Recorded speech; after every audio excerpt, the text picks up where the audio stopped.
We are on live. The use is tubing. All right. Get up here to the Ron Burgundy part of the show where I can just read it. And here we go. Hello, everyone, and welcome to Everyday Linux. Episode 167. Happy Elseween. Recorded November 2nd, 2014. Brought to you by Element Opie Productions. I'm going to see if I can do the whole show in movie announcer voice. You sound like Mike Television does. Kind of I was gonna say, fuzzy sounds like around the edges, not clear quality. I was going to say, it sounds almost like a broken subwoofer. That's not what it sounds like to me. Sounds fine over here. Must be your speakers. Must be. Hello, everyone, and welcome back to the Linux Show that's not about Linux, but about life in the context of Linux. I am your host, Mark, the Sultan of the Soapbox Cockerel, and I'm joined this week by your friends and mine, Chris, the Command Line Godfather, and Seth, the Gooey Kid Anderson. Hello, gentlemen. How are you? Doing fine this evening. I hope everyone else is too. Reared up and ready to go. Woohoo! Go Random Linux. Chewy. So, Real. just this show is the first show after Elseween. I decided to call it that this year because just in my subdivision alone, there were 23 Elsas and 10 Annas that came to that I saw. So it was unquestionably the season of Elsa in Middle America. In fact, I saw a great Facebook post just before I came on the show of a man who had 5 daughters, and they all wanted to be Elsa, so he dressed as Elsa with them, because why not? So my next door neighbor, my daughter was Elsa, my youngest. My next door neighbor's 2 daughters were both Elsa. So we had 3 Elsas within 30 feet of each other. I don't think that's allowed. I think that breaks the continuum. Anna was much less popular. There were 10 Annas that I saw, so better than 2-to-1 Elsas, because who wants to be the whiny younger sister when you can be the older sister who has the power to freeze stuff? Yeah, no kidding. I didn't see any Hanses. I saw 2 baby Olafs and 1 great big Olaf, which was me. Yes, to make my daughter happy, I dressed as Olaf, and I wanted to go, sort of reversal on it. Right, she's little. And I'm big, so instead of the big Anna and the big Elsa and the little Olaf, I reversed it. So, but because Olaf has the pointy head and then the stick sticking out of his hair. By the time I had all that together on my large frame, I was over a 7-foot Olaf walking around the neighborhood. Awesome. That's I thumbs up you, sir. I had to duck going through doorways. If you're with a little girl doing that, that's good. But like, you couldn't have walked around by yourself. That would have been creepy. Oh, so. But I did. I wore it to work. We had because it was Friday and casual Fridays at work, and because of the Halloween, because those 2 things coincided, they allowed us to wear costumes at work. So I was Olaf, 7-foot Olaf, all day on Friday, having deep conversations about timelines and objectives with people, and it was so funny because people literally couldn't look at me. They would be looking at the wall on the other side of me having the conversation because they couldn't look at Olaf and have a serious conversation. Hilarious. That is absolutely awesome. Hilarious. I thought little Olaf says, "Hi, I'm Olaf and I like warm hugs." So I thought, well, the 7-foot Olaf would go, "Hi, I'm Olaf and I like warm hugs." There you go. Oh my. That just screams bad. Hey kids, want a warm hug? I've got my van right over here. That's worse than the jolly fat man who'll be sitting in big chairs here soon. Yeah, I made that joke, and one of my coworkers said, "Let's play a game of good idea, bad idea."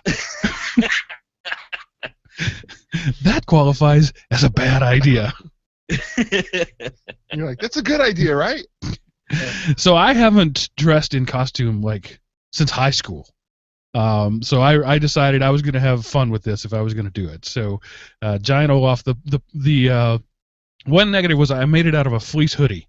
I'm naturally hot-natured anyway, and then I put the fleece hoodie on, and then I put other stuff, padding and stuff to build the costume around the fleece hoodie.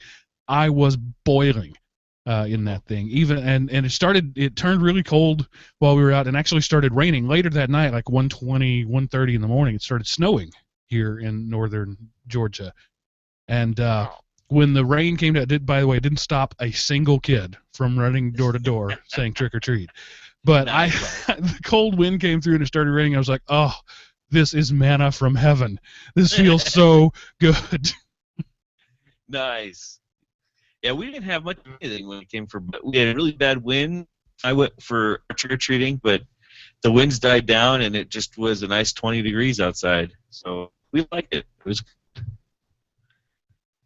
All right, so that it got down to right about freezing at our house, or here in East Texas, but no precipitation, so it wasn't too bad. Yeah, it was the kind of snow that melts like 5 feet off the ground. But in the South, any snow is snow, and you take it and run with it. So, what did you guys do for Halloween or Fall Festival or whatever name you like to call it? Well, our church had we had just like a costume party, and so I was like thinking, what could I do? And so I decided to go with the whole Ebola theme, and you can actually look at my homemade ghetto Ebola costume. So I have my little survival pack, and then most of that stuff is you can buy at the hardware store, and you can't tell in the kind of weird lighting, but that's a mosquito netting around my head, and so that's like the camo pattern on top. It looks like a cookie in the picture, but and I actually won funniest costume. So yay, I won a Whataburger burger. Nice. So you had like your quasi hazmat suit going on. Yeah. For those who don't see the link there. But they'll be able to see it. We'll stick it in the show notes. I'll post it up there. And I may post a picture of me as Olaf, maybe. I haven't decided yet. I had a couple of guys, laughing at me, as guys are wont to do, and I said, I have no dignity. You can't hurt me. Go ahead. Yeah. Laugh away. Once I put this thing on, I pretty much admitted I have no dignity. I had parents taking pictures of me. Just, random parents on the street. It was such a hit. What about you, Chris? I was the whole walking around, with the kids and driving them all over and carving pumpkins and making scary houses and a whole lot of that stuff. How many pumpkins did you carve? We ended up carving anywhere between, what was it? I think the final count of pumpkins that made it from start to finish, we were 9, including our 2 teals. But we lost one, and one we cut into, and it was probably shouldn't have been sold. Mm. We had a couple of those, so but we ended up with about 7 jacks. So it was a lot of fun. Me and my son were the last ones carving because, of course, we were crazy and did 5 or 3 hour carving marathon. Nice. We painted ours. It's faster and safer. Mix up some tempera paint, paint a pumpkin, call it good. Takes away all the fun of carving, though. My son's getting pretty darn talented with his carving with the cheapy tools that you get at your local grocery store. So I think next year I'm going to buy him a premium grade set of carving knives and see how well he does. Yeah, you're fond of, what's that site you like to use with the stencils? Zombiepumpkin.com. Yeah, and that's the pay what you want model, isn't it? Or am I thinking of something else? No, they have a tier for for the first level tier you get, I think, 4 or a choice of 4 categories or 5 categories or something like that, and then as you go up you get the ability to download more stencils. And we normally go with the unlimited one just for the simple fact that he also donates a portion of whatever is charged to him or whatever is given to him for the stencils. A portion of that goes to a cancer fund every year. Okay, so that's where I got the charitable idea in my head. Yeah, it's one of those things. I don't remember who it was this year, but let me go pull him up really quick. but it was another good charity that I figured, for nothing else, at least something's going to charity out of it. And I have just about decided that is the best way to donate to charity indirectly, because I have on a few occasions made donations in my name to various organizations, and they sick the bloodhounds on you. And you start getting calls and emails and letters about more donations, and it just really makes me not want to donate anymore. I always prefer to donate anonymously if I can. Any opportunity I can to give money without being known, I'll do it. If I can stuff a $100 bill in the bell ringer's bucket, that's better to me than to fill out a form online. Yeah. But sometimes you just can't. Like I was sponsoring Aaron on his marathon run last year, and he wanted to sponsor through the American Cancer Society. So I did that. I'm naming you. I'm calling you out, American Cancer Society, and I donated, a significant chunk of money, and so now they're calling me all the time, and particularly during October, right, like Breast Cancer Awareness Month. Right. It was relentless, and you're totally doing the opposite of what you think you're doing, American Cancer Society. You have made sure that I don't donate to you ever again. Well, if you would have got your sense from Zombie Pumpkins, you would have been donating to the Anxiety and Depression Association of America. So another good fund. Last year it was the Brain Tumor Society. So whoever the guy is that owns ZombiePumpkin.com, you have a good heart, buddy.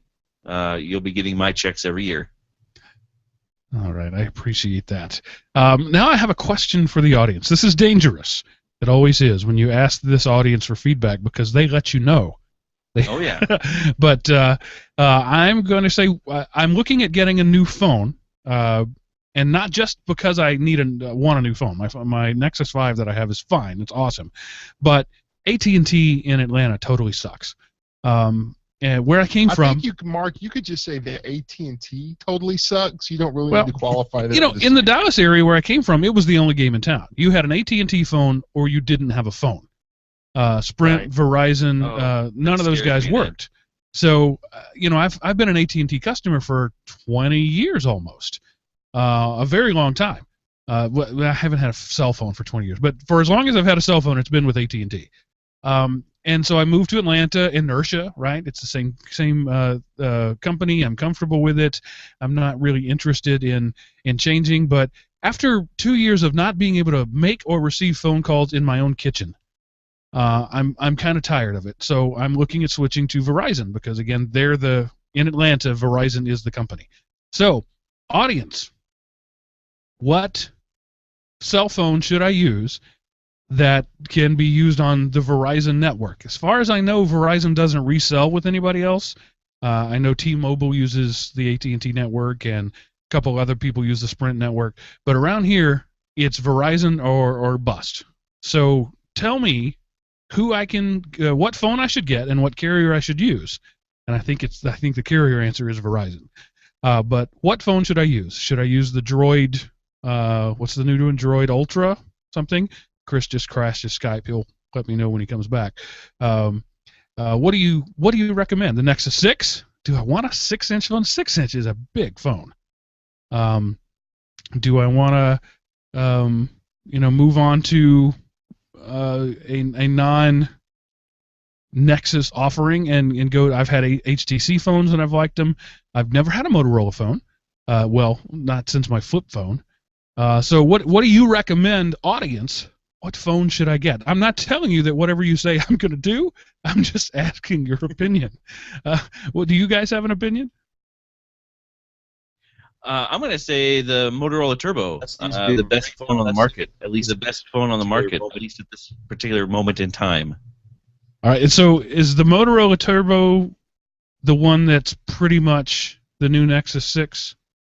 I think that Motorola is making the Nexus 6, right? And one of them they just sort of upsized. Is that the one? I think so. That's because like last year they had the Motorola X.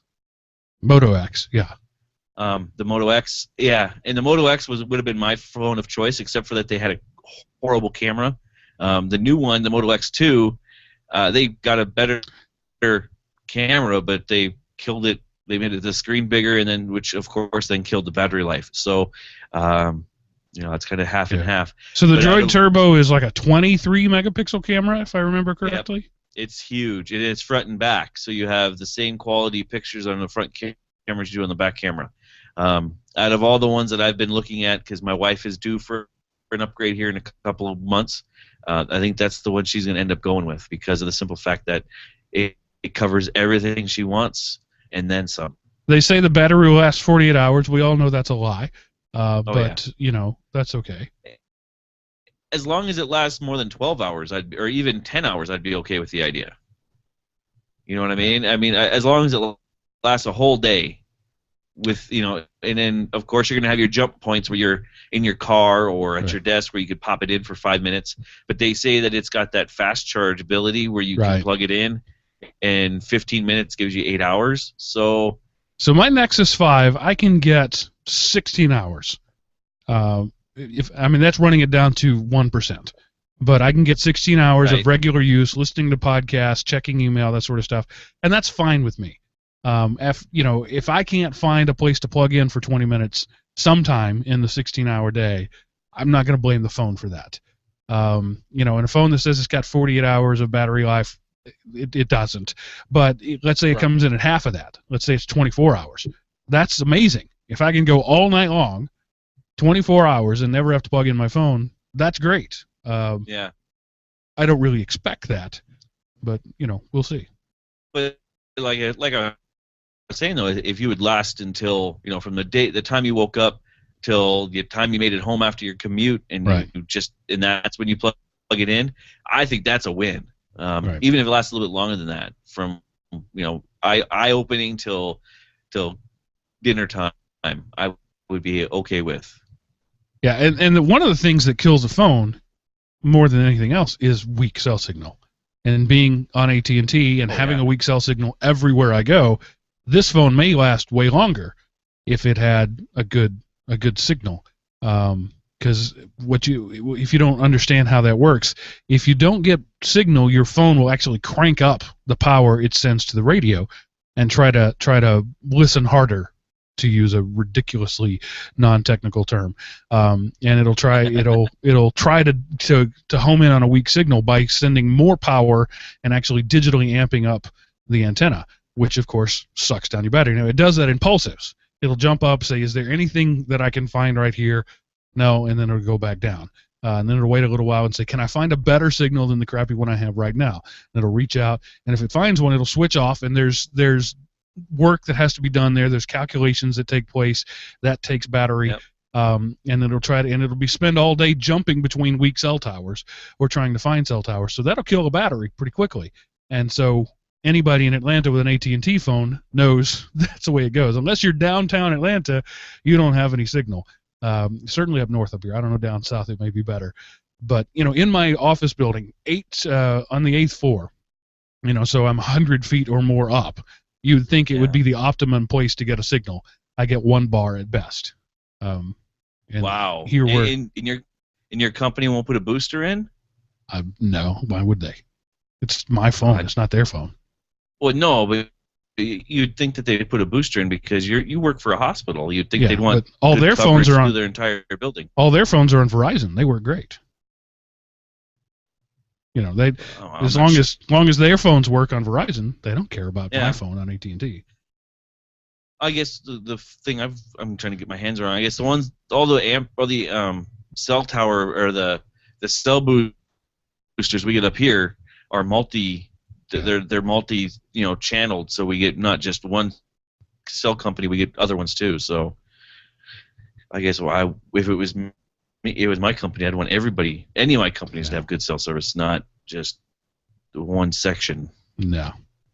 Well, if I ruled the world, man, there'd be a whole lot of things that'd be different. So that's true. But we all know that doesn't happen.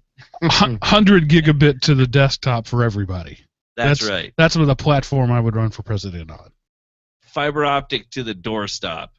75% tax rate to make that happen, but you pay for what you get. But you'd only have it for a couple of years at that high, and then it can come back down once it's paid for. No, taxes never come back down. No. That's the government's money. That's right.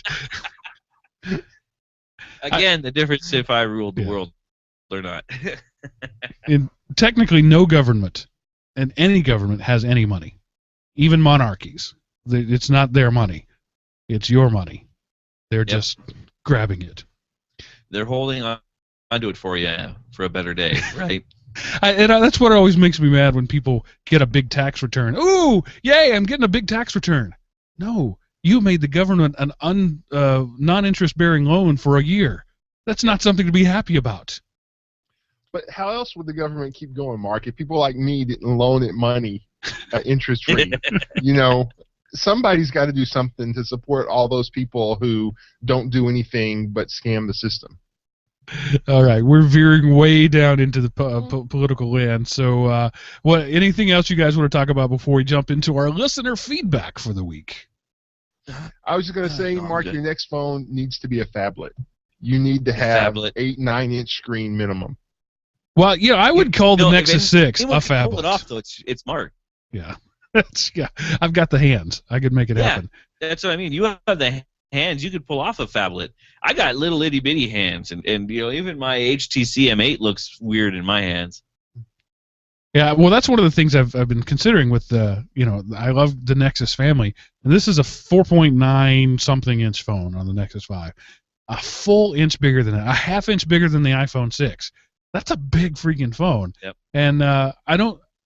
Generally, I think that's a good thing, right? Big screen, more real estate, easier to see, but bigger batteries. Yeah, but being able to handle a phone that big and just living with it, I could do it, right? Because one of the benefits of being a fat guy is you have big pockets. But an average 5'2" woman carrying around a 6-inch phone, I just don't see how that would work. It's called a purse. Yeah, I guess so. Or her husband's jacket pocket. Well, I have a coworker that has a big, has an iPhone in a wallet it's a wallet. It's got the credit cards and the money and all that. And it's like a pocketbook with the phone in it. And I think that works well for a woman.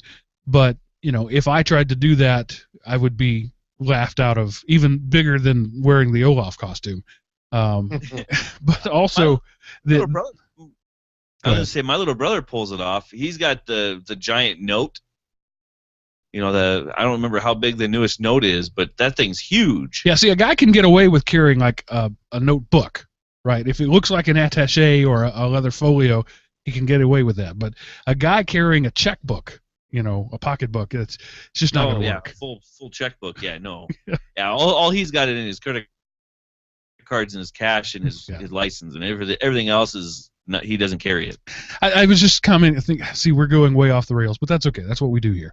I was thinking about that the other day. That 20 years ago, maybe not even 20 years ago, 10 years ago, a backpack was something that a college student had as he was taking a trip across Europe. Today, I see businessmen in suits with backpacks. Yep. Partly because of the backpack culture, right? It started 10 years ago, 15, maybe 20 years ago, as every kid had a backpack. They went through college, had a backpack. Now, as an adult, you realize a backpack's a really handy thing to have. And I've seen really nice, like leather backpacks that are, attaché case quality, but they're backpacks. And I've thought about how that has changed. It's no longer considered amateurish to carry a backpack if it's a nice enough backpack. And you don't see really a lot of briefcases anymore. Right. It's gone from the briefcase to the backpack. Which is a much more functional device. The backpack is much handier than the briefcase. It just took us a while to get there. It kind of went through the messenger bag for a while. Yep. So the messenger bag is... I still see a few of those every once in a while up here. Yeah. So we had to go from briefcase to messenger bag to backpack. And I love the backpack. It is a force multiplier. It is a great way to carry stuff. You don't feel the weight. You have both your hands free, and I'm glad that it's making its way into the business world so that I can wear a suit with a backpack. It's still not all the way there yet, but it's getting there. Of course, I work in the tech industry, so we I don't know if I'm going to right in saying we lead the way, but we have a way of our own. So I don't know if a lawyer could be seen in court with a leather backpack, but certainly in the IT world, it's commonplace these days. Yeah. Well, it's because IT people carry so much more gear, not just paperwork, but gear. Right. Screwdriver kits. I mean, I still carry 3 different screwdriver kits, a crimper tool and all sorts of other tools that I don't ever use on a day-to-day, but in that off chance where, I just need to pop that thing open and it's fixable. Yeah. I carried a Leatherman on my belt every day for 15 years. It's the best tool ever. Yeah. It went from being a huntsman's tool to a technical tool. All right, moving on to our listener feedback. Nige comments on programming the hard way. It says, "Hi, Mark. Your tale in episode 164 about creating a database the hard way in your early programming days rang so true with me. When I started out in software development in the mid-'80s, I was offered very basic training by my company and then expected to learn everything else I needed to know on the job. I was sent on a week-long course in Fortran, and that was it. Sure, I did learn a lot on the job, but some things I did along the way make me cringe, or at least they did at the time. I knew nothing about indexes, indexed files, databases, or very much else for that matter. However, in looking for solutions to problems, I learned all sorts of tricks that my better trained colleagues didn't know because they'd never had the need for them. I ended up showing them how to do things which they thought weren't possible with the limited tools they had. In some ways, I envy the way new developers can start developing complex functionality so quickly nowadays. But on the other hand, while my early functionality, my early efforts often made me look like an idiot in the eyes of my peers, I suspect I ended up being a better programmer than I might otherwise have been. Regards, Nige." And I get that. There's I was known for a long time as the guy who could do stuff other people said couldn't be done. And the reason was I didn't know you weren't supposed to be able to do it. I had a problem. I had a set of tools. I figured out how to solve it. Whereas a quote-unquote well-trained person will look at the problem, look at the set of tools, and say can't be done, and stop right there. Yep. So I think it does benefit you. I mean, sometimes you have to unlearn what you learned in school. And sometimes school is good for breaking the bad habits you learned before you got there. I think we need a balance of both, but the journeyman way of doing things, the apprenticeship model that we had in this country, well, long before it was a country, that we had in the world for so many centuries, has gone away, and we no longer have apprentices anymore. At best, we get interns. And I agree. I think we've lost something there. I totally agree, because a lot of times you learn by doing, and you attempt stuff because you didn't know it's not possible. And maybe you can't reach that top thing because it truly is impossible, but you can get so much closer than anyone else ever did. You know, when I was learning in technology, everybody said, "Oh, just format, reinstall the OS." But instead, I chose the hard way of trying to fix what was there, and then I became known as the guy, "Oh, this machine is hosed, you just have to reinstall." "Oh, give it to that guy, he might be able to fix it." And so, but did I waste a lot of time? Yes, I wasted a lot of time technically, but that wasting taught me things that other people didn't know, because the easiest way to fix it is simply just start over. Right. So there's a lot to be said for learning things the hard way. You don't know that something is impossible. That's not really impossible. That's just what everybody's been told. Some of my best learning came at midnight the night before a paper was due, when I had accidentally hosed my machine and the labs were closed and I didn't have any other way to type my paper, so I had to fix it. Those kids today are missing that step. Yes, they can get started a lot quicker, but they don't know. It's the thing that horror disaster movies like to make fun of. Nobody actually knows how our stuff works anymore. The the zombie apocalypse, the electromagnetic pulse, the whatever. Nobody knows how to make a basic two-stroke engine anymore. I mean, there's a very small subset of the population who knows how to do that. We all know how to crank our 12-cylinder engine not really, 6-cylinder, drive it to the gas station and put gas in it, but we don't know how it works. Try to make some gas. Right. Yeah. Take a lot of beans to power that car. I'm also sorry. I was gonna say I'm also with you guys. I'm another one of the hard knocks learners. I don't know how many times I, failed a paper because I experimented with my computer a little too much the day before, or yeah. And I insert when that happened to me, here. I figured I was dumb enough I deserved to fail in that situation. Yep. That's the way it works. If you're silly enough not to have backups and you go playing and you blow something up, yeah, you're stuck. So yeah, okay. What's interesting is we're moving along so far that you can't go back to the basics every time. As things improve, you got to start somewhere, right? And to have a kid learn basic transistors before he starts programming is just ridiculous today. Basic transistors are solved now. You can run down to Radio Shack if you can still find one, and pick one up. It's called Amazon. Or you can order one from elementop.com/Amazon if you need a basic transistor. So it's just an artifact of advancement. At some point, you can't go back and learn the basics. You have to learn where things are. And like Nige says, people can get up and running so much faster. I mean, literally with the press of a button, you can have a lamp stack in the cloud on Amazon servers ready to go. You don't have to do anything else. You don't have to build a server. You don't have to choose an OS. You don't have to do anything. You're just ready to go. Yeah, it's a push-button society. And that's amazing. To the but Jetsons. It also means that a lot of programmers don't understand the stuff their code is running on. Yep. Where are the Steve Gibsons of the world? We need more basic programmers. Well, there is one. And machine language. And it takes him years to crank out a piece of software, so you gotta. That's because he gets sidetracked, just like everybody else. Right. All right. Moving on to the next bit of listener feedback. At this rate, it'll be a 7-hour show, and we won't get through them all. Gordon comments on phishing Apple users. Hey, guys, just listened to your discussion about Apple, how Apple is now the top of the list in phishing targets. I have a minor suggestion, though, for your theory of why. I don't think it means that Apple is necessarily the largest haven of people who are idiots or stupid or uneducated. I think we need to give the scammers a bit more credit in their target selection. Perhaps a better explanation is that Apple customers is where you will find people who are gullible and willing to part ways with their money.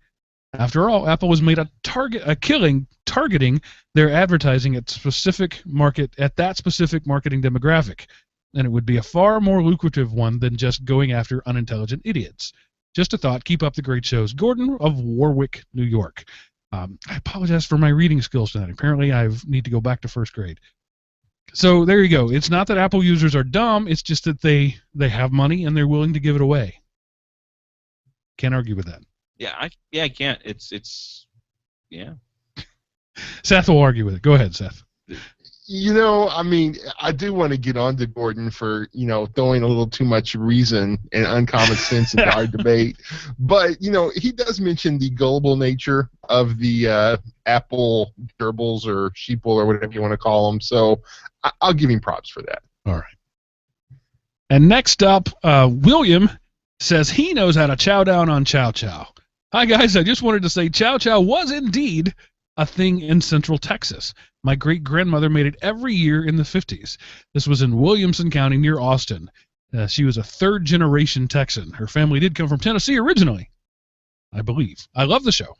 Thanks, William. So there you go. Chow Chow, we said we didn't think it was a Texas thing, so maybe a Central Texas thing, or at least if you're from Tennessee. There you go.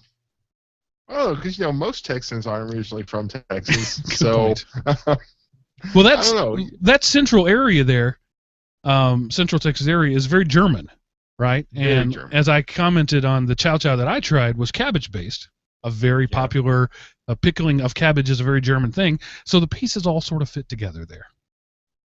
It does. It's almost kind of crazy. So the Chow Chow Watch continues. Chow Chow Watch 2014.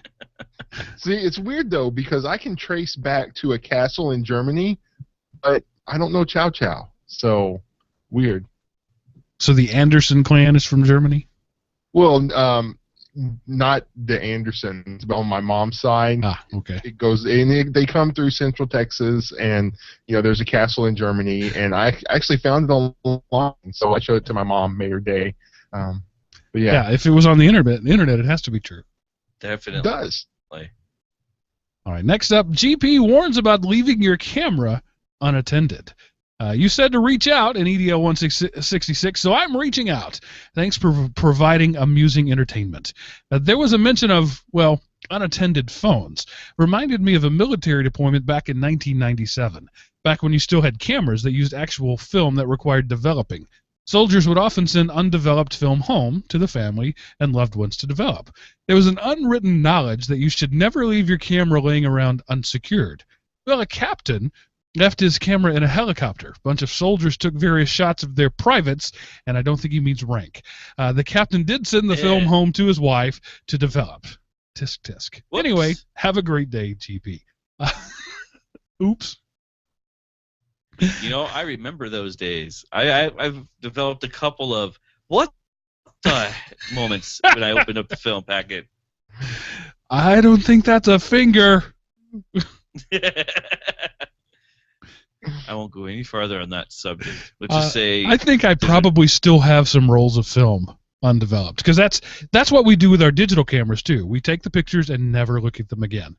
And I would take pictures with my what was the thing? I can't remember it. It was the fancy method that Kodak had with a self-loading cartridge that did, and it was a fancy name for it. But anyway, Are you talking about Polaroid? No, it was a regular 35 millimeter, but it was a self-loading cartridge that you pop in and hit a button and it auto advances, and you didn't have to wind it and snap or anything like that. Yeah, I know what you're talking about. And they had a proprietary name for it. My wife and I thought we were big and bad because we bought one of those. It was top of the line at the time. And the cartridges cost 3 times more than regular film cartridges because, we were yuppies and that's what you did. You bought the expensive stuff even if it was no better. Right. But we took rolls and rolls and rolls of that just got dropped in a drawer and stayed there, and probably there's still some there that have never been developed. Yeah, I got quite a few of those too. Now, however, things are completely different. I snap a picture, it goes up to Google Plus and stays there, and nobody ever looks at it except the NSA. Well, yeah, because they got to back everything up for you. Yeah, the world's a better place. Let me tell you. Next up, Greg asks about home theater systems. So we have a couple of things back to back here about home theater. Hey guys, I was listening to the feedback show, and your talk about home theaters piqued my interest. I've been listening for quite a while, and you've talked about your home theater several times. I don't remember you guys spelling out in detail how you have things set up. I have a spare Raspberry Pi laying around and thought it would be a great use for it. I'm not sure how to get things set up. Thanks, Greg. So I don't know. I think we did a home theater show like episode 70. I mean, way, way back there. But, you're right. We have talked about it off and on. So I thought I would give just a little primer of how I have things set up. So I told you this summer that I installed a couple of Raspberry Pis. Prior to that, I had a Windows net-top box running an old Ion processor. And honestly, I'm going to tell you the truth. If I had it to do all over again, I would probably just do a Roku stick or the new Fire Stick that Amazon's doing, or Chromecast. Chromecast less so. Chromecast is, you can't really do anything with it without another device. But like a Roku, those things are self-contained. However, what I have in my system right now are 2 Raspberry Pis running the RaspBMC software.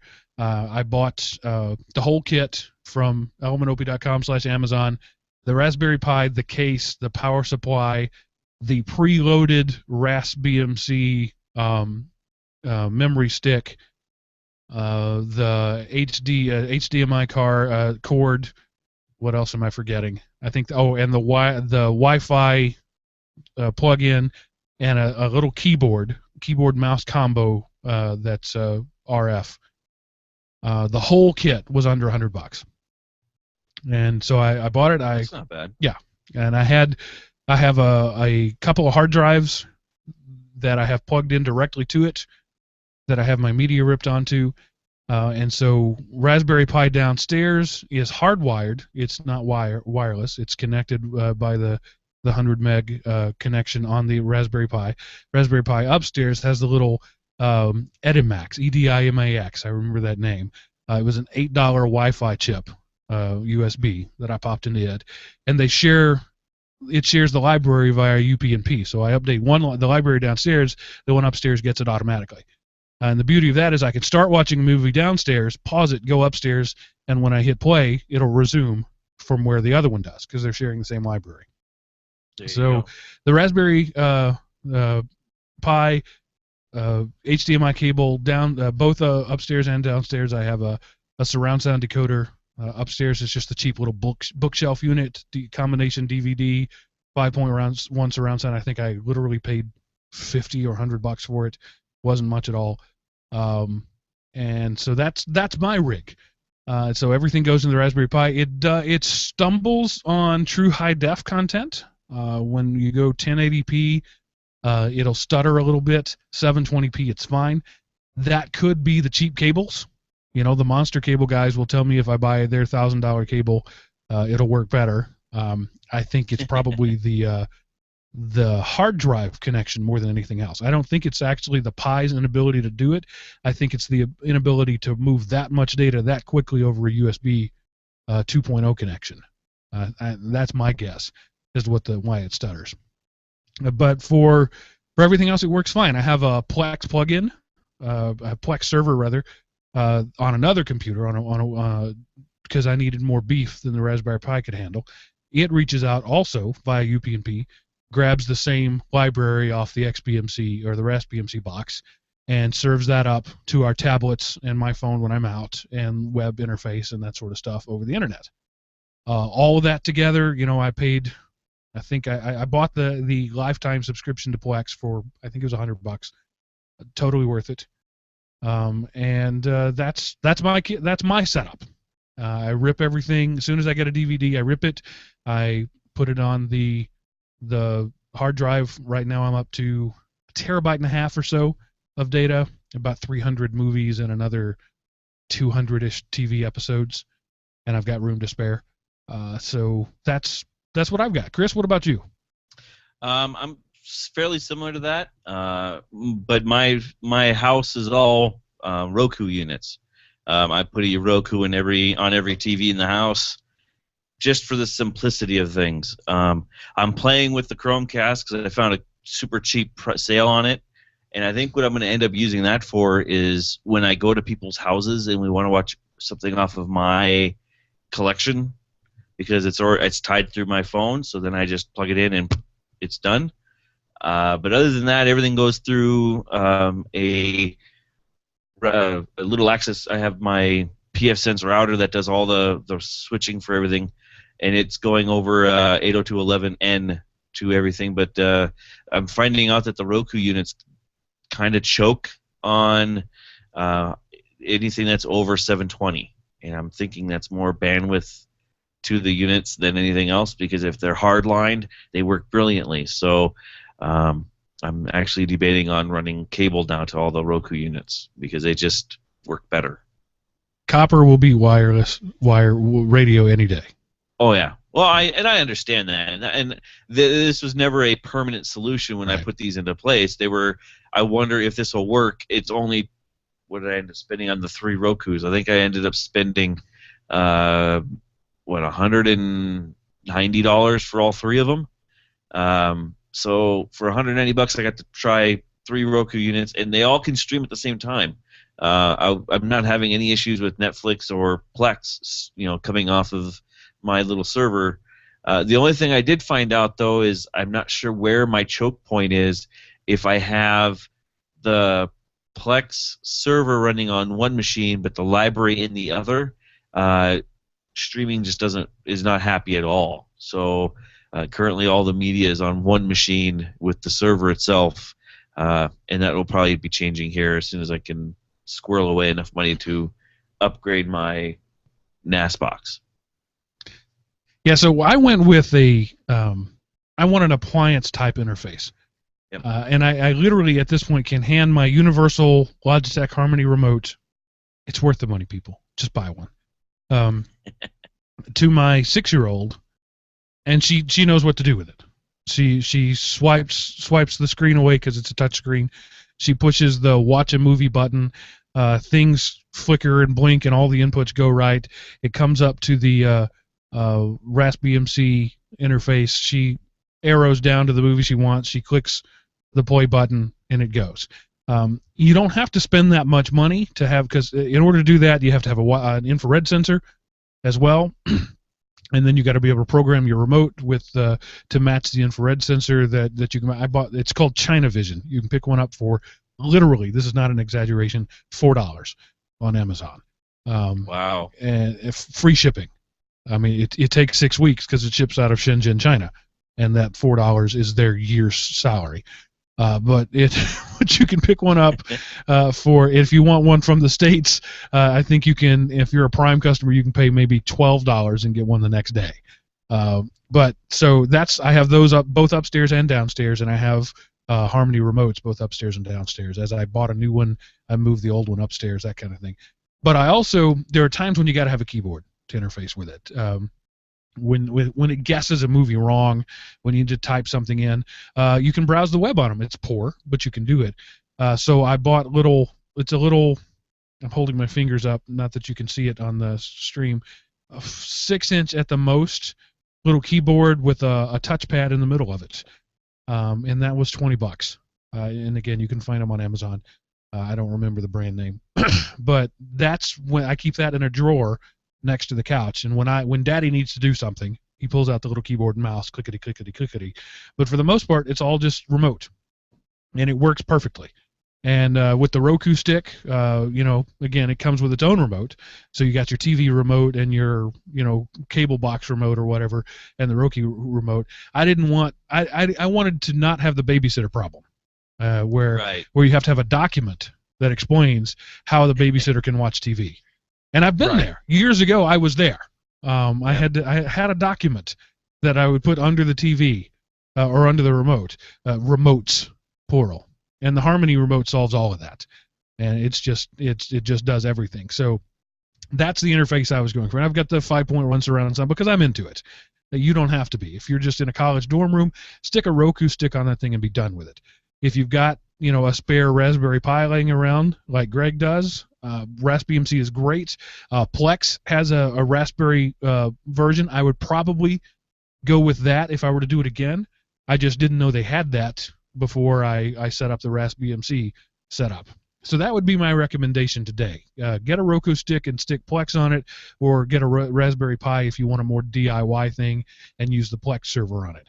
Because I think Plex is doing it best right now in the industry. Yeah, they're killing it right now. They're every time somebody sees my Plex system, when they actually touch it and play with it, they're like, I want to do this for everything. I don't want any of the other solutions. This is, everybody asks how to do it. So Plex, I think, is the way to go, and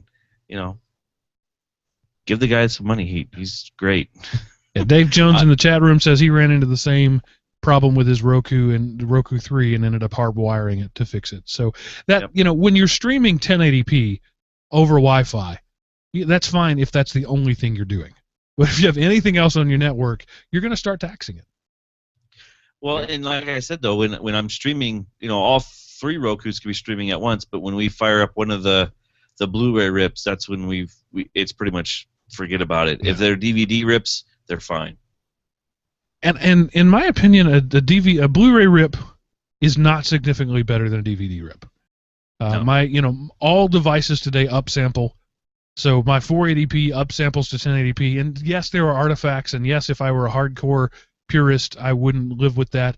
But I'm not a hardcore purist. I also don't have the perfect ambient lighting, and there's fingerprints on my TV screen where the kids walked up with smudgy hands. I mean, I'm not going for a perfect environment. So for me, a DVD rip is fine, and it upsamples it, and it's great. So I don't buy Blu-rays. There's just no point. I buy DVDs, and I'm happy with them. See, we usually buy the Blu-ray DVD combo pack, and then we have both ways, so that way when the kids are a little more less touchy to the TV, and I could actually afford, maybe then spend the money on the home theater system, I'll think about moving up into that super high def and have all of that media ready to be pushed to that great new TV or whatever it may be. And I started this journey 15 years ago, and I'm old school in that way. I came from the world of components, where you spent an entire paycheck on an amp and an AV receiver. Yep. On a single piece of and you didn't do anything else. And then you spent an entire paycheck or 2 or 3 on the TV. My first HD TV was a 32-inch, and I paid $1,900 for it, and that was a great deal. I mean, it was like 50% off sale, and I paid $1,900 for it. That was a long time ago, though. Now you can walk down the aisle at Walmart, tuck one under your arm. When I bought mine, I had to go through 3 levels of security: fingerprint, retina scan, and DNA sample to be able to get them to unlock the thing and bring it out of the vault in the back. Now they're just stacked up, and you just grab one by the plastic handle and walk away with it, a 52-incher. It's amazing how things have changed. It's amazing and kind of scary all at the same time. Okay, I think we've given that enough time. Roy, on the same subject, says you can rip DVDs with Handbrake on Windows. Hi, guys. First started listening to EDL around episode 100. It's become my favorite podcast and the only one I've taken time to listen to the entire back catalog. Wow. Yeah. I'm sorry. Mark, like you, I use Handbrake to rip my DVDs. I usually use Linux, but like you have said, when on Windows, I've always ripped DVD using DVD Fab, then run it through Handbrake. It's always bothered me since it took twice as long per movie. Recently, I've come across this article on Lifehacker that says that live DVD CSS can be downloaded on Windows, cutting out the extra step of DVD Fab, and there's the link to it that we'll post in the notes. I've not tried it since I don't have Windows installed on my computer, but I thought it might be helpful for those that are ripping their DVDs in Windows. That would be great. I didn't know you could do that, but it makes sense to me because DVD or Handbrake used to be able to do that, and when the feds gave him some pressure, the developer of it pulled that function out. It makes sense to me that all he would remove is the DLL, and he'd leave all the hooks there. So if you get the DLL, you name it the right thing, you put it in the right place, and boom, it's going to work. So, great. I've tried. I saw that same article, and I thought, well, heck, I got a buddy of mine who's trying to do this. We'll play this game.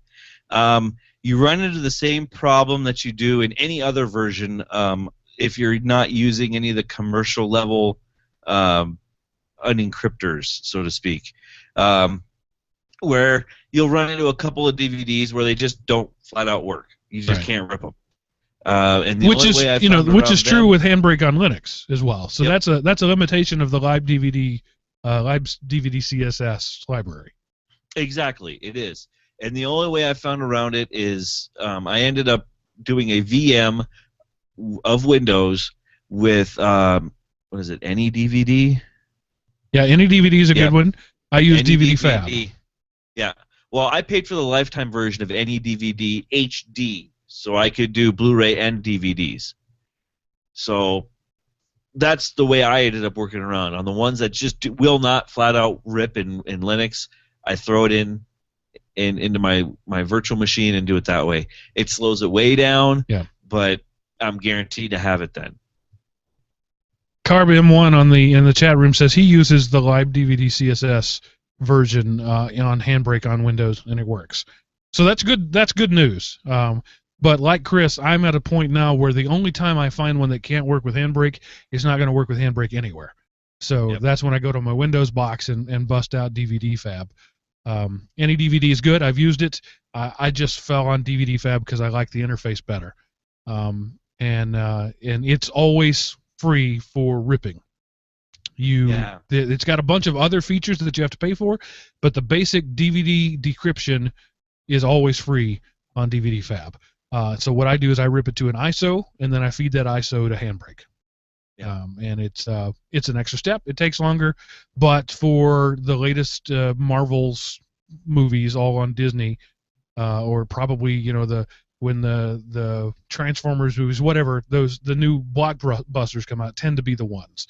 and they just don't work, or it'll get 5 minutes in and then stop and think it's done, and that's just because it's using a more advanced decryption. And of course, I can't do anything HD because DVD Decryptor HD isn't free. So there you go. And then the other thing I found out is that there are some that use, actually it was a couple of really old ones that I found that I just could not rip, period, because they're using that weird copy protection where it would redirect the head, the laser lens, to a different part of the track in line. So like you'll be if you, it was really weird. I've only seen 2 of them that are like this, and they're really old. And they would just sit there. You would watch the video. It would finish like it was supposed to, but when you watched it back, it would jump in time all over the place. Yeah. Yeah, I have found that as well. I always test them, and sometimes you'll get that. You'll start at minute 1, and then jump to minute 50, and then go to minute 17, and then the minute 63. Seth, are you bored yet? Pretty much. I mean, I have a TV and Dish Network, so YouTube some videos occasionally when my bandwidth is extremely generous. All right, so that's it. That's enough about Home Theater Weekly. Good stuff there. Thanks for the feedback. And this was nowhere near all the feedback I have in the mailbag. I love that. So that we'll get more good feedback sections to come in the future. But for now, it's time to pay some bills by talking about the LinuxAcademy.com. I don't just do it because they pay the bills, but that's certainly a good reason to. LinuxAcademy.com is a place designed to take you from being a guy who knows some stuff about computers to being a guy who knows how to be a Linux administrator. And as we've done tons of news stories in the past about this. Linux is where the market is heading right now. It's good to be a Linux admin in today's hiring market. And you can, if you're a baker or a candlestick maker or a butcher and you want to move to Linux admin, you can't go to a better place than linuxacademy.com, where you start with their step-by-step video courses and not just the video, but you got the PDF study guides. You got the amazing lab platform where you can have up to 4 machines running at one time, interacting with each other live on the web with logical host names. You get the practice quizzes. You get a lesson browser that tracks everything. You can do things a la carte, and it'll pick up track where you want to go, or you can use their courses and which is really the way to go. It's a start to finish sort of thing to go. And right now they've got 2 new courses that they just rolled out. One is Deploy and Manage OpenStack on Ubuntu Icehouse. It's 100% complete and ready to go. And they've also launched a Git and GitLab, start to finish. Wow. So if you want to know more about Git, you got it right there. So it's more than just Linux. They're branching out along the other stuff. And their latest feature that I just think is so amazing is the Learning Plan feature. It allows users to set your own daily availability, and based on what you've set, it'll create a study plan for you. Learning plans will give you lessons and quizzes and labs, and they'll tell you what to do on what day, and it'll even send you email reminders that you have items due. And then based on your availability, it'll give you a projected completion date of the course and even some extra time included for studying. So it's like a custom course syllabus based on when you're available. And again, their content has been independently certified by third parties as high-quality content. They've partnered with the CompTIA guys for Linux Plus and the LPIC, the Linux Professional Institute, their guys. So both these people have certified Linux Academy as places to go, and now they're doing all the great Amazon Web stuff and all the open stack stuff. It's just growing all the time, and you're going to get this amazing stuff for $25 a month. That's the most you can pay for a monthly subscription. So give them $25, poke around at it for a day. See if you like it. Or not a day, for a month. Look at it. See if you like it. And I know you're going to. I'm confident in that. Then once you're convinced and you don't want to keep paying $25 a month, you can buy a quarter, 3 months at a time, knocks it down to $20. If you really want to take the plunge and buy annually, $199, which is less than $17 a month. You cannot find this quality of learning at this price anywhere on the internet. I stand by that statement. You're just not going to do it. You can find content for less. You can find maybe better content, but you will not find this quality of content at this price. And when you go, use the code EverydayLinux in the sign-up box to let them know that we sent you. It's well worth it. Okay. There's nothing else to say. You covered it all. They have a great read. They have a great copy because it covers everything. And the only thing I can say is it's command line approved. Yes. So it's command line approved, and Seth, the biggest cheapskate I know, including myself, pays them for it. So there you go. Yep. And one of the great things about them, and I can't say they'll always do this, but if you're at a price, whenever they've raised their prices, they keep you grandfathered in at the price you joined at. So, again, I don't know that they'll always do that, but they've done that so far. And more than good content, they're good people. Yeah. And that makes my heart feel good every time they write me a check. Did we ever get anything from what was her name about doing Jen. a Linux? Yeah, Jen, for doing a Linux one. Things are happening behind the scenes. There's nothing to report yet, but we can just say it's happening. Yes. That's all I wanted to know. I just wanted to make sure it was going to happen because I think that's going to be awesome. So the idea, Jen Wick-Huger, who was on a few weeks ago, is an open source writer who wants to be a Linux geek. And so I said on the show, you know what, this would be a natural fit for Linux Academy. So I put the two of them together, and we're working some stuff out, and we will surely have some feedback about that in the near future. Cool. And I told her to be brutally honest. If she hates it, I want to know that she hates it. If she loves it, I want to know that too. All right, on to the news of the weeks, really, because this is some stuff from last week that we didn't get in there, starting with quantum computing. Yes. Of course, the promise of quantum computing is like instantaneous answers to impossibly complex questions, but there was a historic first that happened in the realm of quantum computing. Quantum software was actually ran for the first time, and this story came out last week, October the 23rd. Just the first bit. The first piece of software to show the potential of quantum computing has finally been run on a real machine some 20 years after it was dreamed up, and it's called Shor's algorithm. And it doesn't really do much, but it just kind of shows the possibility of what quantum computing can do. And quantum computing is the software has to be written in a way to take advantage of it for you to get the real speed boost of it. But you can go through here and they show how it was able to be run, and it gets really too technical for me to talk about just simply because I kind of understand it, but not enough to go into it in detail. But it's a historic first for quantum computing. Yay! The NSA is probably happy because it'll make crypto a lot harder. Yeah, so these machines right now are difficult and buggy and short-lived.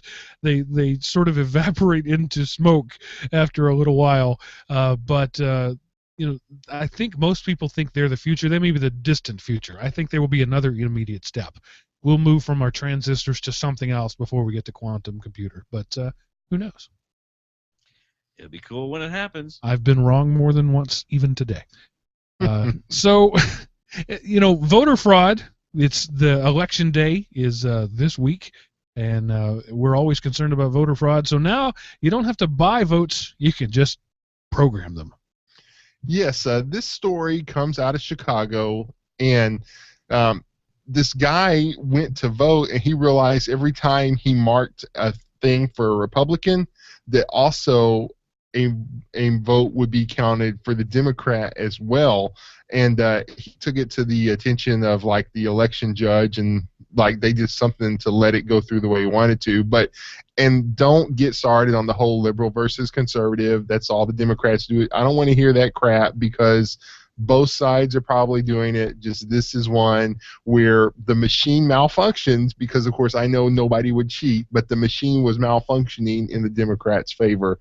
And it was just, as we go more and more to, electronic voting, the way this machine is set up, and if this is the way electronic voting works, I'm happy because it prints out a paper copy, and you just need to look at that paper copy and make sure that what you wanted is what actually made it on the paper. So it's just one of those things you got to beware what you're doing. Yeah, every time I've ever voted electronic, that's how it went. You voted and it registered your vote, and then it printed out, and then you put your printout in a locked box. And so at the end of the night, when they're tabulating votes, the machine tells them one thing, and then the humans count the other, and they've got to match up. So that's good.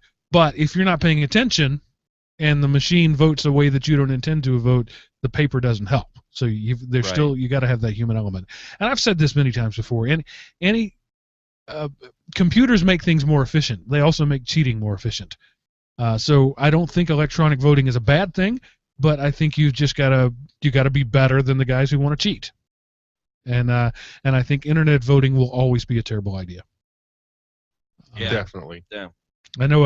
I think it was California experimented with that, and didn't even get out of the experimental stage, and they realized, oh, this was bad. So I don't think we can ever. I mean, we can't secure bank websites or even simple browsers. How could we ever trust that to electing leaders? It's just a scary thought, though, isn't it? Yeah. Ooh. Talk about a man in the middle attack would be awesome for if you were doing voter fraud. All you have to do is change one every 10 votes, and then or one every 100 votes, and in an election where it's 51-49, that can swing it the other way. It's a scary thing. So, but then again, driving to work every day is a scary thing because the only thing that separates you from a car doing 100 miles an hour are these two yellow lines. Yes. And, this is just a pet peeve of mine. I'll pull over on the shoulder and let somebody pass me. They will still go over into the oncoming lane of traffic to go around me. It's like, why can't you stay in your lane? Anyway, because somehow, a yellow line will pass within 2 inches of a car coming straight at us. But if I'm going to pass a car, I got to move halfway across the road because, I don't know, I guess they couldn't see over what they were texting because they were holding it off to the right. Wow. But anyway, so yeah. Seth bringing the rant this week. That he is. Man, I was going to say, y'all spent like 4 years talking about theaters. I just wanted to talk. I was going to say, it sounds an awful lot like the defensive driving class I just got done taking. So, yeah, preach on, preacher man. I've often said of computers that the more I know about them, the more I'm amazed that they work at all, let alone that they break. I feel the same way about traffic. The more I'm in traffic, the more I'm amazed that it works at all. It's there's 14,000 people on a 5-mile stretch of road doing 70+ miles an hour. It's a billion or more, a quadrillion things going right, and only one of those things has to go wrong. Yeah, and you know how you can tell when somebody gets a text message? They'll go from going 75 down to 55 because they take their foot off the gas as they reach for their phone, and then you have to swerve so you don't hit them. And that's what causes wrecks and traffic jams. Yeah, I'm just saying, people. Put the phone down and drive. Of course, I'm just as bad. I don't text and drive often. I have been known to do it. But I do switch podcasts and drive. When one ends, I'll switch to another one. And that's distracted driving just as much as anything else. Or I'll reach down and grab a French fry. Driving should be the thing that you do, not something you do while you're doing something else. Definitely. All right, next news story. Quick, let's get off of traffic before Seth's head explodes. Of course, that might be fun, too, because we don't have to clean it up. Do you ever see that scene in Scanners where the dude's head explodes? Yes. So, hotels, what is... Your title doesn't fit the description, so I'm just going to read the title. All routes are not created equal. Oh, are we skipping the keep your overpriced OS? Oh, did I? Yeah, but no, we can do the we'll come back to it. Okay, all routes are not created equal. We've talked about this story in the past, but there was a study released by Northeastern University proved that booking sites depending on how you search for a fare, what website you're coming through, or even your browser or computer type, you won't be presented the same price for the exact same room as if you were using some other ways to get there. And again, we've talked about this before, how some companies were like, if you had an Apple computer, they showed you more money. But and the thing was like Orbitz as well as cheap tickets. You go there, and if you go there one way, you clicked on a link over here, it was only like, say, $100 a room. But if you search for it another way, it was $120 a room for the exact same thing. So your browsing habits, as well as like what site you're a member of, can affect prices online. And as advertising gets more targeted towards you, it'll probably only, because if you're going to go there anyway, why don't they get a little extra money out of you? Yeah, I've seen this in my own experience. Absolutely, where the same hotel would be quoted different prices, not on different sites, but on the very same site. Yeah, I've seen that happen. Yeah, and so there's been anecdotal evidence before, but this was a study by Northeastern University that put this out, and they found it, as well. So, who knows? Maybe there's a certain, they'll come out with a list. If you like these 4 pages on Facebook and then use Safari with cookies enabled, you can save $10 versus just going there in Firefox. Right. One of my things that I've taken to doing is at least one of my searches is in a Chrome or Firefox private browsing window, where they don't get any data about me, and almost always that price is the highest. It may be exactly the same, but if there's any variation, it's the highest. The more they can get, the more information they have about me, the lower it'll be, in my experience. And it's usually 5% or less difference. But there is a difference there. That's interesting. Yeah, most of the time, I don't want to misrepresent it and say it's all the time. Most of the time, it's exactly the same. But the couple of times I've seen it different, the less information method cost me more. Huh. I'll have to try that next time I look at booking a room or a flight. Because everything I do, I game it. I just want to find the most efficient and the most effective ways to do everything I do. And so I turn everything into experiment. My kids get mad at me because I turn everything into an experiment. Well, here's the question. If they're giving it to you for $12 less because you're logged in, how much are they making off of that information? So you've figured they're making at least $13 or $14 because they're not going to reward you just out of the goodness of their hearts. What they've done is they've broke their income into multiple income streams. We get so much from them, and then we build this data that we can aggregate out to the advertisers for our sites. So there you go. Just say moo as you pass through the doors. Yeah. You decoded it. There's gonna be some black men in hoods coming to find you, Seth. Yes, but see, I go to my house and I'm not there. Okay. Have you ever been miffed as an open source lover that you can't buy a machine without Windows on it unless you pay a premium for it? Dell will actually charge you money to sell you a machine without Windows on it. Well, the Italian Supreme Court has said no more. Yes, they issued a judgment that bans the so-called Microsoft tax. So basically, if you buy a computer and you don't agree to the end-user license agreement for the software on it, you can get a refund for the amount of that software. So I think this is pretty cool. And it's going to be pennies. They're going this. Yeah. What I think this is going to show is how drastically Microsoft cuts prices for these people. They're going to say, "Fine, we'll refund you the difference, and it's going to be 38 cents per license, something like that." Yeah, it's not going to be a whole lot. And and this is what's weird is like, what about all the crapware that gets bundled in that they get paid to bundle in as well? Are you going to get a refund for that as well, or is it just going to be for the OS? But I think it's pretty cool. And again, this is written on the Free Software Foundation's blog, and it's just the Italian Supreme Court. So it's not worldwide reaching here, but maybe it's just the first of many places where this will happen. Maybe this is the first of many as well. How dumb do you have to be to pocket dial 911 while you're breaking into a house?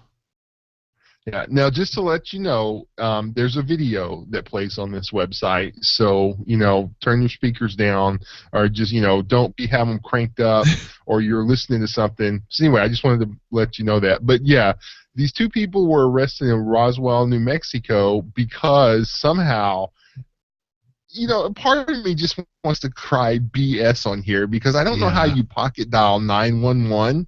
But I suppose I just think, if we were still doing the periodic table, this story would have been all over. Well, no, I actually can see that, because on most phones, particularly dumb phones, there's a one-button speed dial that goes to 911.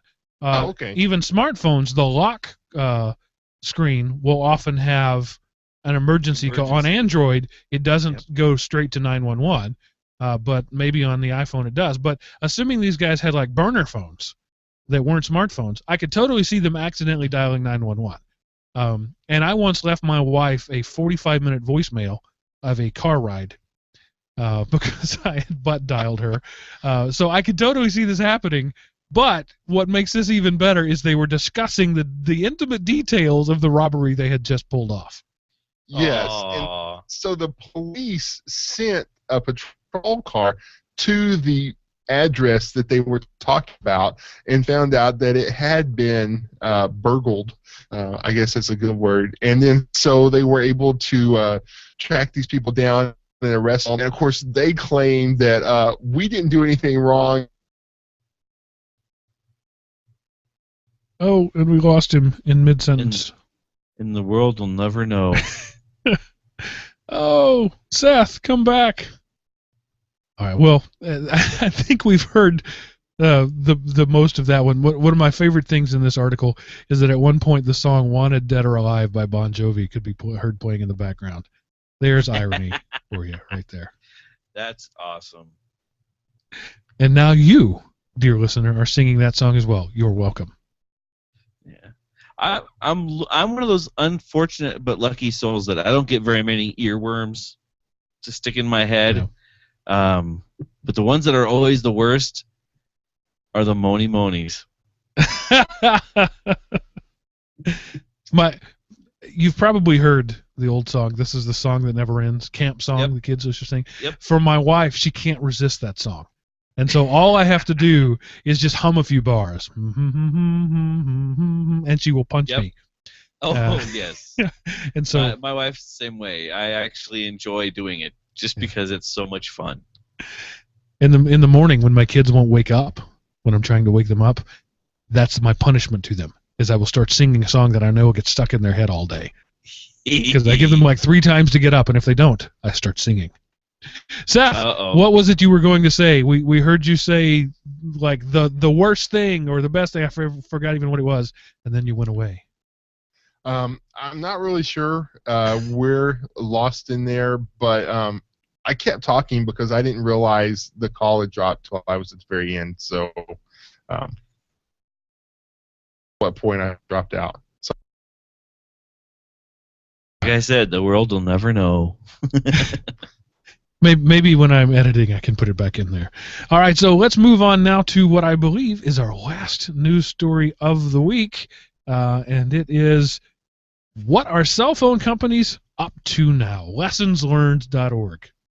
Yeah, lessonslearned.org/sniff. You have to go there, and if you go there on your smartphone without your Wi-Fi turned on, you can look and see if your phone carrier is tracking your website. So if there are some values in there, what does it say? Your carrier is actively sending tracking beacons to every website you visit and every app you use that communicates via regular HTTP. So it's basically your phone company is now tracking every site you go to to build a model on you that they can then sell to advertisers as a way for them to get more money. And he goes on and talks about some of the history. He references a 2008 article from the Washington Post in which Verizon and AT&T pledged to the U.S. Senate to refrain from tracking users online. But you know, it's only a matter of time. I'm sure your ISPs are doing this too. When you get online, you're going through some point, and is that point tracking what you do? And again, you know, what does this mean? Probably nothing, but if you're a privacy guy, again, I'm going to watch my cat videos, and I don't really want other people to know I'm watching them, but you can just go through here and see. And if you're going to a secure site, HTTPS, or you're using a VPN or something like that, obviously they wouldn't be able to track you. But basically, your AT&T, Verizon, they're executing a man-in-the-middle attack against you as you browse the web or use if the apps on your phone are regular and non-secured in their communication. Yeah, I just did it, and I got a UUID, a uniquely identifiable number just for my phone. And this doesn't surprise me at all, but it's not a pleasant thought either. You know, when you go into incognito mode on Chrome, one of the first things it says is that we're not tracking you, but it doesn't mean that other people aren't tracking you. Right. And they are. And so, you know, if you switch into LTE to get around the porn filters at work, well, yeah, Big Brother knows that. Yeah.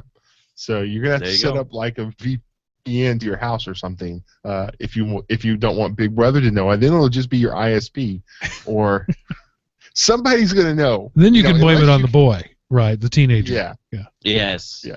I wasn't at home, honey. I don't know. I was at work, I swear. We had a situation. I'm going to be very vague about the details, but there was a situation where somebody was using Chrome at work and using Chrome at home and had the two browsers set to sync with each other. Yep. And so the porn history at home got logged on the work machine, and trouble ensued. Oh, I could see it. Yeah. Eventually, somebody was able to prove that was what was happening, but you know, then the burden of proof was then on this person to prove that they did not browse porn at work after hours. You know, so don't do that, people. Don't do that. Oof, that would be rough. I wouldn't want to do that. Be in that person's shoes. If you're a consenting adult and you're browsing porn at home, there's nothing wrong with that. That's not illegal. Morality, we can argue, but there's certainly not illegal. But if you have any possibility that could be recorded on your work computer, you could have some splaining to do, Lucy. Yeah. Oof. Definitely not where I would want to be. All right. Seth, what were you going to say? No, I was just I don't have words for conversation. That's just unusual, you know. And people, I can't really say anything. I don't know what to say because anything I say is going to start us down the rabbit hole rather quickly. So I mean, the best thing to do is just not browse porn. Right? We can make a blanket statement there and say that's the best choice to make. But as a consenting adult, that's your right legally to do so. But it's also your employer's right to fire you for doing it at work. And if you can't prove you didn't do it at work, oops. Yeah, so I guess the takeaway from this is browse porn on a browser you don't use every day. So have a porn-only browser. That's right. I guess. And don't log it. You private mode, people. Incognito mode. That's why they built it. Literally, it was built for porn. We all know this. Yep. Yes. We do. It is a porn browser that way. Seth, what happened this week in history? Okay, this week in history, October the 30th, 1987, in Japan, NEC releases the first 16-bit, which is the fourth-generation video game console, the PC Engine, which is later sold in other markets under the name TurboGrafx 16. I remember that. Yes. The joys of that. The joys of that. So this was a console. This was not a software engine, as the name says. It was a console device. But yeah, I remember the TurboGrafx 16. It was on the market for like one Christmas season. Yeah, well, I think in Japan it was called the PC Engine. Right. So that was the Japanese name. Fun stuff. All right, and while Seth has the floor, what do you have this week to decrease my productivity so that you seem like a better employment option? Windows 93. www.windows93.net. It is this is pretty cool. Somebody put you go there. It shows Microsoft. Of course, just so everybody knows, there was no Windows 93. So it's like a Flash-based interactive thing. Right. Yeah. It shows cool. It shows some of it, like the solitaire. Actually I just got a blue screen. Awesome. Click on Hydra. That one is probably the funniest one. So there's several on there you can go through and look at. But it's kind of neat. You just go there, look, and play around. It's only in your browser, so it doesn't resonate. You're not doing anything to your computer. But I never got a blue screen on mine, so kudos to you, Mark. Code Red. Oh, that's awesome. Cut off one head, two more rises. Virtual Girl. Of course, we got to try that one. What happens there? Nothing, as far as I can tell. No, she appears there. It takes a little bit. And then nothing. Yeah, and then she just stands there. She's, Yeah. Because no geek could ever get a girl to talk to her anyway. So this is true to life. A pretty girl that ignores you. Yeah. But anyway, I just thought it was kind of cool when I came across it, and wanted to share it with everyone. Windows93.net. Totally not a virus. .trustme.ima.dolphin. I could totally see files like that on Windows 95. Oh, and I clicked it, and my whole machine literally crashed to the ground. But those icons are still clickable. That's a cool thing. This is fun. Yeah, Seth, this will, in fact, lower my productivity. Oh, you can move the girl, Virtual Girl. You can throw her around the screen. How'd you do I that? didn't try that before. Just clicked on her and moved her. Yeah, doesn't work for me. Well, maybe only after broken. you do the dolphin thing. Because once you do the dolphin thing, they all become physical links. You can throw things around the desktop. They have physics to them.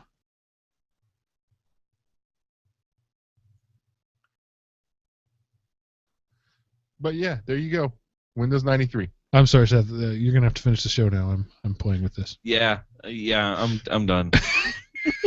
Did you do Hydra? Yes. You can kill Hydra though with the doctor. With the doctor, really? Yeah, if you run the doctor, it'll say, "Do you want to clean the machine?" And then it'll say something along the lines of, "Are you sure you want to do this?" And we can say yes. It says, "Give me your credit card number," and you say, "Never mind." And it says, "Oh, I was just testing you. Ha ha ha. Are you sure?" Yes. And then all the ones that are viruses go away. Oh, but cool. The dolphin thing is still there. I didn't get the dolphin to launch. When I double clicked it, everything you must not have HTML5 or something. Anyway, wow. Well, all the other stuff's working, but that one isn't. What a Oh, this is awesome. I am totally going to bring this site up. I'm going to bring this site up for, I have a conference with all my tech people. I'm totally bringing this site up. Can we kid win NCA? Oh, and if you try to shut it down, it all gets all wonky. Or at least mine did. Okay, so that's the one that does it then. I thought it was the dolphin that did it. It's the shutdown that does that. Or maybe they both do the same thing on mine. But yeah, that's when they become physical objects. You can click them and throw them around. Huh. Okay. This is scintillating listening, I'm sure. Sorry, audience. We just went down a rabbit hole there. Oh, yeah, this is a horrible rabbit hole. Windows93.net. Check it out. Darn you, Seth. I have a new one. I am going to bring all of my coworkers. This is going to be awesome. you get that achievement unlocked for 1 million people that didn't come up whenever I first found this site. So, this site is at least changing somewhat. So who knows? Maybe there'll be more to it. I can only wonder what Windows 93 Service Pack 1 will bring. Active desktops. Watch TV on your desktop. You remember that? There was like a little TV frame that you could play real video in, and it like never ever worked because you were on a 33K modem. Man, you remember when Real Video Player was an awesome video player? Oh yeah, it was the best. Mark Cuban wrote that, or bought the company that wrote it. One of the two. All right. He did Broadcast.com. But he was before Broadcast.com was Real Player. They were one and the same for a while. Oh, I did not realize that. All right.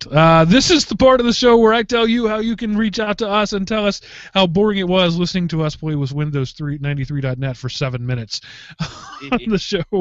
ElementOP.com. Use the Contact Us button at the top of the page. That will send us a nicely formatted email that gets priority in my inbox. If you want to do it yourself, if you're a rebel and you want to use your own text-only browser, maybe you want to send us an email from Windows 93, you can do that at edl@elementop.com. If you want your own voice to appear right here alongside mine, you can call 559-IAM-OP anywhere in North America. It's a free call.